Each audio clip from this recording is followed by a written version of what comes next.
C'est dans l'allégresse et une grande ferveur que le peuple de Dieu, réuni à la cathédrale Saint-Joseph de Balhain, a célébré ce dimanche de Pâques la résurrection du Seigneur Jésus-Christ.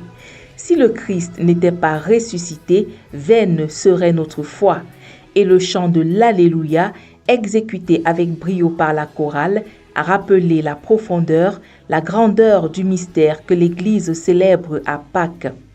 Pour Monseigneur Paul Lantier-Quenet, évêque diocésain, la Pâque est un nouveau départ, une nouvelle vie.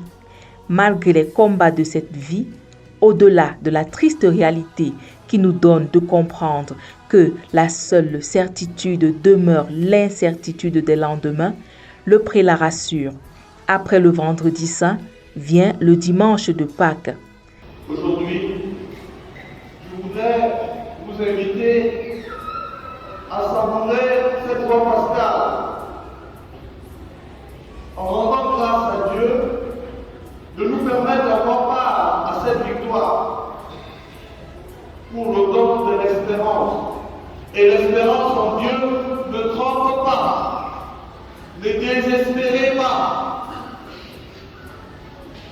ne vous découragez pas, car le découragement est l'arme le plus puissant dont se sert le démon.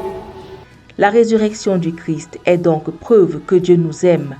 Et en réponse à cet amour qui nous sauve, les chrétiens, en célébrant la Pâque, célèbrent par anticipation leur propre résurrection, a souligné l'ordinaire de Bafoussam. La résurrection du Seigneur, c'est la puissance de la vie éternelle qui est à l'œuvre en chacun de nous. Et vous et moi, nous sommes appelés à la vie, pour la vie. Parce que celui que nous servons nous dit lui-même qu'il est venu pour la vie éternelle. Et en célébrant la Pâque aujourd'hui, célébrons par anticipation notre Pâque, notre résurrection. Célébrer Pâques, c'est reconnaître la victoire du bien sur le mal.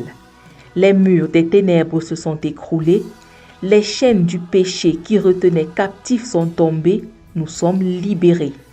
La vie éternelle s'offre à nous. L'évêque de Bafoussam invite à témoigner de la beauté de la nouveauté apportée par Jésus-Christ en vivant au quotidien la foi, l'espérance et la charité. Notez bien, Marie-Madeleine, c'est la charité.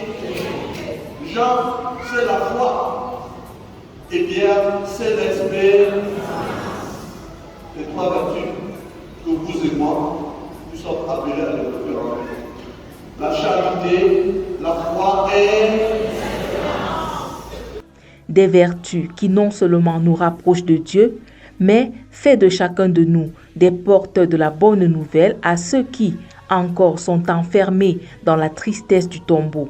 Le tombeau du péché, le tombeau de l'indifférence, le tombeau des prisons, afin qu'eux aussi puissent exulter et dire « Le Christ est ressuscité, il est vivant ».